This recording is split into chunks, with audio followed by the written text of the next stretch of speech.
નમસ્કાર મિત્રો, આ વિડીયોમાં આપણે વાત કરવાના છે કે જે પણ સ્ટુડન્ટ મેડિકલ અને પેરામેડિકલ કોર્સ, મેડિકલ કોર્સિસ જેવા કે એમબીબીએસ છે, ડેન્ટલ છે, આયુર્વેદિક છે, હોમિયોપેથિક છે અને પેરામેડિકલ કોર્સ જેવા કે બીએસસી નર્સિંગ છે, જીએનએમ, એએનએમ, ત્યારબાદ ઓપ્ટોમેટ્રી, ફિઝિયોથેરાપી વગેરે જેવા પેરામેડિકલ કોર્સમાં આ બે કોર્સમાં જે પણ સ્ટુડન્ટ એડમિશન લેવા માંગે છે, તો આજના વિડીયોમાં આપણે વાત કરવાના છે કે આ જે વિદ્યાર્થીઓ છે એમને કઈ કઈ સ્કોલરશિપ એટલે કે શિષ્યવૃત્તિઓ 2026માં તમારું જે એડમિશન થશે તેમાં મળવાપાત્ર છે કે જેથી તમે ફી ઓછી કરીને જે પણ સ્ટુડન્ટને મળવાપાત્ર સ્કોલરશિપ હોય તેનાથી તમે ઓછી ફી ભરીને તમારું એજ્યુકેશન પૂરું કરી શકો, જેના માટે શિષ્યવૃત્તિ સરકારશ્રી હેઠળ પૂરી પાડવામાં આવતી હોય છે, બરોબર છે. તો એની સંપૂર્ણ માહિતી જોવાના છે, તમામ સ્કોલરશિપ વિશે ડિટેલમાં માહિતી મેળવવાના છે.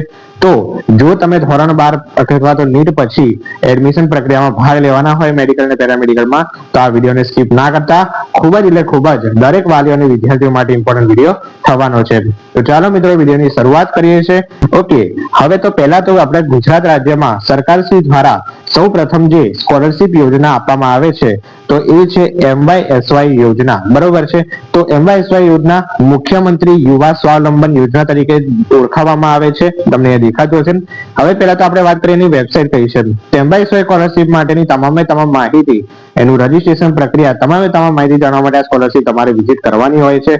હવે મિત્રો આપણે વાત કરીએ તો આ સ્કોલરશિપ કોને મળવા પાત્ર હોય છે, તો તમને અહીંયા લખ્યું છે, દેખાતું હશે કે આ યોજના અંતર્ગત ગુજરાત રાજ્યમાંથી માન્ય બોર્ડમાંથી ધોરણ 12 વિજ્ઞાન પ્રવાહમાં 80% એમબીબીએસ કોર્સ સિવાય કે તેથી વધુ મેળવનાર વિદ્યાર્થીઓ કે જેમના પરિવારની કુલ વાર્ષિક આવક ₹6 લાખ કે તેથી ઓછી હોય અને સરકાર માન્ય સેલ્ફ ફાઇનાન્સ એટલે કે પ્રાઇવેટ કોલેજોમાં જેને પ્રવેશ મળેલ હોય તેમને સરકારશ્રી દ્વારા નીચે મુજબની સ્કોલરશિપ મળવા પાત્ર હોય છે, બરોબર છે. એટલે આમાં એની લાયકાત બતાવી છે કે ધોરણ 12 વિજ્ઞાન પ્રવાહમાં 80% કે જેથી વધુ જેના વિદ્યાર્થીઓને હોય અને જેના પરિવારની કુલ વાર્ષિક આવક 6 લાખ કે તેથી વધુ ના હોવી જોઈએ. હા, યાદ રાખજો, ના હોવી જોઈએ, તેથી ઓછી હોવી જોઈએ. 6 લાખ હશે તો ચાલશે, 5 લાખ હશે તો ચાલશે, પરંતુ 6 લાખ થી વધી જશે તો નહીં ચાલે, બરોબર છે. તો 6 લાખ કે 6 લાખ થી ઓછી હશે જેના પરિવારની કુલ વાર્ષિક આવક, તમારા પિતાની આવક, બરોબર છે, જે ઇન્કમ સર્ટિફિકેટ તમારામાં જોડવાનું હોય છે બધું, બરોબર છે. તો એમાં બતાવવાનું અને તો તમને આ જે છે સ્કોલરશિપ મળવા પાત્ર હોય છે, બરોબર.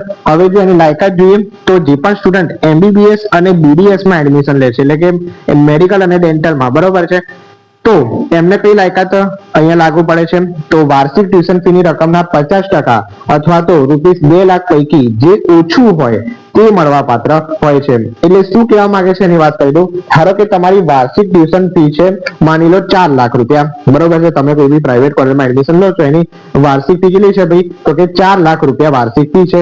હવે 4 લાખના તમે અડધા કરશો તો કેટલા થશે, 2 લાખ થશે, બરોબર છે. અથવા તો માની લો કે તમારી પ્રાઇવેટ કોલેજની ફી 2 લાખ છે તો એના અડધા કરશો તો કેટલા થશે, 1 લાખ થશે, બરોબર છે. તો મેક્સિમમ એમબીબીએસ અને બીડીએસ માટે ₹2 લાખ જેટલી MYSY યોજનામાં સહાય મળતી હોય છે. આટલું યાદ રાખજો, બરોબર છે. એટલે કે વાર્ષિક ટ્યુશન ફી ની રકમના 50%, બરોબર છે, અથવા તો ₹2 લાખ, બરોબર છે. આ બેમાં જે પણ ઓછું હશે, બરોબર છે, એ તમને મળી જશે એમબીબીએસ અને બીડીએસ માટે. બીજું કે Ayurvedic, homeopathic, physiotherapy, naturopathy, optometry, orthotics, audiology, occupational therapy, pharmacy, veterinary science અને બીએસસી નર્સિંગ, બરોબર છે.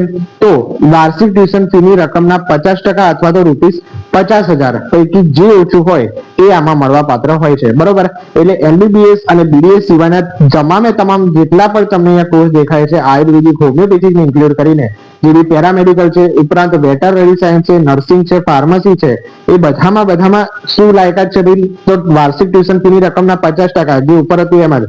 પરંતુ આમાં મેક્સિમમ લાયકાત જો કેટલી છે ભાઈ, તો કે 50,000 લખ્યું છે. 50,000 જે છે એ ઓછામાં ઓછી તમને મળવા પાત્ર હોય છે, બરોબર. કારણ કે એમબીબીએસ અને બીડીએસ ની ફી જે છે એ થોડી વધારે હોય છે આ બધાની ફી કરતા, બરોબર છે. એટલે આમાં જે છે મિનિમમ 50,000 રાખી છે અને વાર્ષિક ટ્યુશન ફી ની રકમના 50% કીધું છે, બરોબર છે. એટલે એ થયું, ધારો કે તમારી કોઈ જે તમારી કોલેજની ફી હોય વાર્ષિક ફી, ધારો કે માની લો 1 લાખ હોય તો એના 50% કરો એટલે કે 50,000 તમને મળે, બરોબર. એટલે ઓછામાં ઓછી તમને ₹50,000 જેટલી અને જે વાર્ષિક ટ્યુશન ફીની રકમના 50% જે છે એ આ બધા કોર્સિસમાં તમને મળવાના છે. બીજું કે બીએસસી માં લખ્યું છે તો બીએસસી માં વાર્ષિક ટ્યુશન ફીની રકમના 50% અથવા તો 10,000 જે પૈકી ઓછું હશે તે મળવા પાત્ર હશે, બરોબર. એટલે જો તમે બીએસસી માં કોઈ કોર્સમાં એડમિશન લો છો તો તમને MYSY મળે છે, બરોબર. અને એમાં પણ તમે જોઈ શકો વાર્ષિક ટ્યુશન ફીની રકમના 50% અથવા તો 10,000 રૂપિયા જેમાંથી ઓછું હોય એ તમને મળી જશે, બરોબર. એટલે કેટલી ફી ઓછી થાય એ તમારે કઈ ચિંતા નહીં કરવાની, બરોબર. આટલા કોર્સીસમાં જો તમે એડમિશન લો છો એટલામાં જે છે MYSY તમને મળતી હોય છે અને એનો તમે લાભ ઉઠાવી શકો છો. જો તમારે 80% કે તેથી વધારે હોય ધોરણ 12 ના વિજ્ઞાન પ્રવાહમાં અથવા તો 6 લાખ થી ઓછી હોય જેના પણ પરિવારની કુલ વાર્ષિક આવક, બરોબર, એમને મળે છે. બીજું કે અહીંયા લખ્યું છે જો વિદ્યાર્થી ફેલ થશે અથવા 50% કરતા ઓછા માર્ક આવશે તો તે સેમેસ્ટરમાં MYSY નો લાભ મળશે નહીં, બરોબર. ધારો કે જે વર્ષમાં તમે એડમિશન લો છો, બરોબર છે, અને ગયા વર્ષે ધારો કે તમને ઓછા માર્ક આવ્યા અથવા 50% કરતા ઓછા માર્ક હશે, બરોબર છે, તો એ સેમેસ્ટરમાં તમને MYSY નો લાભ જે છે એ નહીં મળે, બરોબર છે. એટલે તમારે પાસ થવું જ પડશે તો જ MYSY નો લાભ મળશે. બીજું એ લખ્યું છે કે વિદ્યાર્થીએ સત્રની શરૂઆતમાં પૂરી ફી ભરવાની હોય છે. જ્યારે સરકારશ્રી દ્વારા અરજીની તારીખ જાહેર કરવામાં આવે છે ત્યારે વિદ્યાર્થીએ રૂબરૂ હેલ્પ સેન્ટર MYSY ના હેલ્પ સેન્ટર ખાતે ડોક્યુમેન્ટ જમા કરાવવાના રહેશે. ત્યારબાદ આશરે 1 માસની અંદર ડાયરેક્ટ વિદ્યાર્થીના એકાઉન્ટમાં સ્કોલરશીપ જે છે જમા થઈ જશે. એટલે તમારે પહેલા તો પૂરેપૂરી ફી ભરી દેવાની હોય છે, ક્લિયર છે. પછી તમારે જ્યારે આ તારીખ ને બધું જાહેર થાય, હેલ્થ સેન્ટર પર વેરિફિકેશન કરવાનું થાય, બરોબર, ત્યારે 1 માસની અંદર ડાયરેક્ટ વિદ્યાર્થીના તમારા એકાઉન્ટમાં જે છે એ સ્કોલરશીપ જમા થઈ જતી હોય છે, બરોબર. એટલે તમારે ફી તો ભરી જ દેવાની હોય છે જે પણ કોલેજની હોય છે એટલી. ઓકે, હવે મિત્રો આપણે વાત કરીએ માનનીય મુખ્યમંત્રી શ્રી કન્યા કેળવણી નિધિ યોજના. તો આ બીજી સ્કોલરશીપ છે જે માત્ર MBBS માટે જ હોય છે, બરોબર. હવે આ કોને મળે છે પહેલા તેની વાત કરીએ તો રાજ્યમાં કન્યા કેળવણીને વિશેષ મહત્વ આપી કન્યાઓના સર્વાંગી વિકાસ માટે રાજ્ય સરકારે માનનીય મુખ્યમંત્રી શ્રી કન્યા કેળવણી નિધિ યોજના હેઠળ મેડિકલ કોલેજમાં પ્રવેશ મેળવનાર માત્ર ને માત્ર વિદ્યાર્થીનીઓને જ મળે છે. આ યાદ રાખજો, કોના માટે છે? માત્ર વિદ્યાર્થીનીઓ માટે જ છે.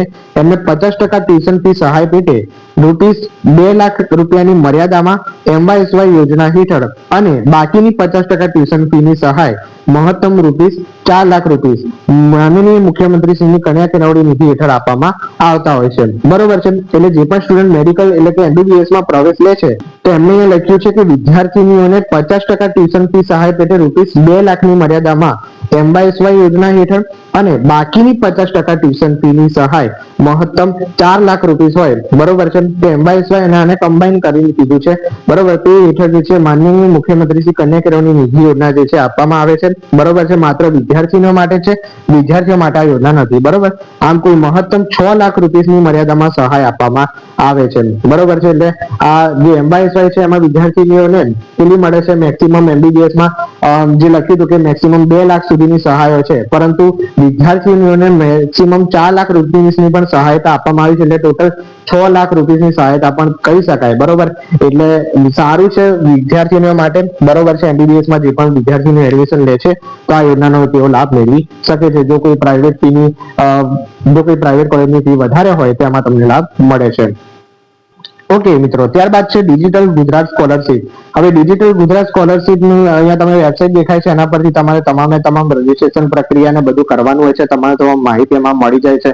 બીજી વાત કે આ એની લાયકાત ને બધું જોઈ લઈએ શું કહેવા માંગે છે. તો અહીંયા લખ્યું છે કે SC અને ST એટલે કે અનુસૂચિત જાતિ અને અનુસૂચિત જનજાતિ કેટેગરીના તમામ વિદ્યાર્થીઓ કે જેમના પરિવારની કુલ વાર્ષિક આવક ₹2.5 લાખ કે તેથી ઓછી હોય, ઓકે, આ યાદ રાખજો કે SC અને ST ના જે વિદ્યાર્થીઓ છે એમના પરિવારની કુલ વાર્ષિક આવક કેટલી હોવી જોઈએ? 2.5 લાખ કે તેથી ઓછી હોય અને તેમને સરકારશ્રી દ્વારા ટ્યુશન ફીની 100% રકમની સ્કોલરશીપ દર વર્ષે આપવામાં આવે છે, બરોબર છે. એટલે જે પણ સ્ટુડન્ટ અનુસૂચિત જાતિ અને જનજાતિમાં આવે છે, બરોબર છે, જે એમના પરિવાર કે પિતાની આવક 2.5 લાખ કે તેથી ઓછી હોય તો એમને પૂરેપૂરી ફી જે છે એ દર વર્ષે માફ કરી દેવામાં આવે છે. અને અહીંયા લખ્યું છે માત્ર ગર્લ્સ માટે જો કુટુંબની કુલ વાર્ષિક આવક ₹2.5 લાખ થી ₹6 લાખ સુધીની હોય તો ટ્યુશન ફી પ્લસ નિભાવ ખર્ચ, અને જો આવક 6 લાખ કરતા વધારે હોય તો માત્ર નિભાવ ખર્ચ મળવા પાત્ર હોય છે, બરોબર છે. તો આ બધી લાયકાત છે, તમારી રીતે જોઈ લેવી, જે પણ લાગુ પડતું હોય તો આ સ્કોલરશીપમાં જે છે એપ્લાય કરી શકે છે. પછી જો વિદ્યાર્થીઓએ એડમિશન અહીંયા લખ્યું છે કે મળ્યા બાદ ફ્રી સીટ કાર્ડ કઢાવેલ હશે તો કોલેજ ખાતે કોઈ ટ્યુશન ફી ભરવાની રહેતી નથી. તો કોલેજ ખાતે ટ્યુશન ફી ભરેલ હોય તો બાદમાં સરકારશ્રી દ્વારા સ્કોલરશીપની રકમ કોલેજને મળે ત્યારે વિદ્યાર્થી ભરેલ ટ્યુશન ફી પરત કરી દેવામાં આવે છે, ઓકે. એટલે ફ્રી સીટ કાર્ડ યોજના SC અને ST સ્ટુડન્ટને મળતી હોય છે, બરોબર છે. તો ફ્રી સીટ કાર્ડ યોજનાની આપણે છેલ્લે વાત કરીએ છીએ તો ફ્રી સીટ કાર્ડમાં કોઈ બી ફી ભરવાની હોતી નથી સ્ટુડન્ટ્સને. તમામ ફી જે છે એમની માફ થઈ જતી હોય છે. તો આ ડિજિટલ ગુજરાત સ્કોલરશીપમાં કીધું છે. ત્યારબાદ લખ્યું છે એનટી અથવા તો ડીએનટી એટલે કે વિચરતી અને વિમુક્ત જાતિના વિદ્યાર્થીઓ છે તેમના પરિવારની કુલ વાર્ષિક આવક 2 લાખથી તેથી ઓછી હોય તો તેમને સરકારશ્રી દ્વારા ₹50,000ની સ્કોલરશીપ દર વર્ષે જે છે તે આપવામાં આવતી હોય છે. બરોબર, તો એનટી અને ડીએનટી વિદ્યાર્થી માટે છે. પછી ઈડબ્લ્યુએસ એસસીબીસી કેટેગરીના વિદ્યાર્થીઓ માટે ડિજિટલ ગુજરાત સ્કોલરશીપ શું કહે છે ભાઈ? તો આ કેટેગરીના વિદ્યાર્થીઓ કે જેમના કુટુંબની કુલ વાર્ષિક આવક 2.5 લાખથી સુધી ઓછી હોય તો તેમને સરકારશ્રી દ્વારા ₹15,000 સુધીની સ્કોલરશીપ દર વર્ષે આપવામાં આવતી હોય છે. બરોબર છે. તો ડિજિટલ ગુજરાત સ્કોલરશીપમાં કઈ એસસી એસટી એનટી ડીએનટી ઈડબ્લ્યુએસ એસસીબીએસ કેટેગરીના વિદ્યાર્થીઓને સ્કોલરશીપ મળતી હોય છે. જો તમને લાયકાત લાગુ પડતી હોય અને તમે આમાં જોઈ શકો છો બધી જ લાયકાત દર્શાવી છે તો તમે ડિજિટલ ગુજરાત સ્કોલરશીપમાં એપ્લાય કરી શકો છો. ઓકે, હવે આપણે વાત કરીએ માનનીય મુખ્યમંત્રી શ્રી શિષ્યવૃત્તિ યોજના એટલે કે સીએમએસએસ. બરોબર છે. તો સીએમએસએસ યોજના વિશે જો આપણે વાત કરીએ કોને મળવા પાત્ર છે તો આ યોજના અંતર્ગત નીચેની કેટેગરીમાં આવતા વિદ્યાર્થીઓ કે જેમના પરિવારની કુલ વાર્ષિક આવક ₹4,50,000 કરતા ઓછી હોય અને સ્નાતક અભ્યાસક્રમમાં પ્રવેશ મેળવેલ હોય તો તેઓની આ સ્કોલરશીપ જે છે એ મળવા પાત્ર હોય છે. બરોબર છે. તો વિદ્યાર્થી મિત્રો એક વાત કરી લો કે જો તમે એમવાયએસવાય નો લાભ મેળવવા માંગો છો તો તમને સીએમએસએસ ની લાયકાત લાગુ પડતી હોય ને તો તમે એમવાયએસવાય માં પણ એપ્લાય કરી શકો છો, સીએમએસએસ માં પણ એપ્લાય કરી શકો છો. આટલી વસ્તુ યાદ રાખજો. બરોબર છે. તો અહીંયા કુલ વાર્ષિક આવક લખી દીધી છે પરિવારની ₹4,50,000 કે જેથી ઓછી. પહેલો અહીંયા મુદ્દો વાંચે તો લખ્યું છે કે રાજ્યના 50% થી ઓછી મહિલા સાક્ષરતા દર ધરાવતા 50 તાલુકાની શાળામાં ધોરણ 12 ની પરીક્ષા પાસ કરનાર કન્યાઓ, બરોબર છે, તાલુકાને મળી શકે છે. પછી ગુજરાત રાજ્યના વતની હોય અને યુદ્ધ, આતંકવાદ, નક્સલવાદ જેવા કારણોસર ફરજ દરમિયાન માર્યા ગયા હોય અથવા કાયમી વિકલાંગ થઈ ગયા હોય તેવા ભારતીય સેનાના અથવા તો કેન્દ્રીય રાજ્યના અર્ધલશ્કરી દળોના અને અનામત પોલીસ દળોના ગુજરાત પોલીસ દળના જવાનોના સંતાનોને આ મળી શકે છે. ત્રીજું કે શ્રમિક કાર્ડ ધરાવતા શ્રમિક વાલીઓના સંતાનોને મળી શકે છે. ચોથું લખ્યું છે 40% થી વધુ વિકલાંગતા ધરાવતા વિદ્યાર્થીઓ અથવા તો વાલીઓના સંતાનને મળી શકે છે. અનાથ વિદ્યાર્થીઓ જેના માતા પિતા બંને મરણ પામેલ હોય તથા વિધવા મહિલા સંતાનો અથવા તો ડિવોર્સી ચકતા મહિલાઓના સંતાનોને આ મળી શકે છે. બરોબર. બીજું કે મેડિકલ અભ્યાસક્રમો માટે 250, પેરામેડિકલ અભ્યાસક્રમો માટે 250 અને સાયન્સ એટલે કે પીસીબી કોલેજોના અભ્યાસક્રમો માટે 100 વિદ્યાર્થીઓને સ્કોલરશીપ આપવામાં આવે છે. બરોબર. એટલે એમાં જો તમારું મેરિટમાં નામ આવી જાય તો તમને સ્કોલરશીપ આપી દે છે. બીજું કે એમબીબીએસ, બીડીએસ, બીએમએસ, બીએચએમએસ માં પણ આ મળે છે. એની લાયકાત તમે જોઈ શકો છો. વાર્ષિક ટ્યુશન ફી એમબીબીએસ માટે તો વાર્ષિક ટ્યુશન ફી ની રકમના 50% અથવા તો ₹5 લાખ પૈકી જે બી ઓછું હોય તે મળવા પાત્ર હશે. બરોબર. જો આમાં સીએમએસએસ માં ખૂબ જ સારી સ્કોલરશીપ છે. તો એમબીબીએસ માં 2 લાખ હતું, આમાં 5 લાખ છે. બરોબર છે. એટલે સીએમએસએસ માં તમે એપ્લાય કરો એ વધારે સારી વાત છે.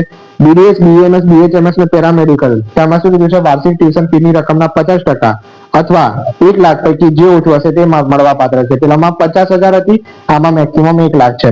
પછી બીએસસી માં લખ્યું છે વાર્ષિક ટ્યુશન ફી ની રકમના 50% અથવા ₹10,000 પૈકી જે ઓછું હોય તે મળવા પાત્ર હોય છે. બરોબર. તો આ એની લાયકાત છે. સીએમએસએસ ની વાત કરી આપણે, ડિજિટલ ગુજરાત સ્કોલરશીપ ની વાત કરી, પછી માનનીય મુખ્યમંત્રી શ્રી કન્યા કેળવણી નિધિ યોજનાની વાત કરી અને ત્યારબાદ આપણે એમવાયએસવાય ની વાત કરી. બરોબર છે.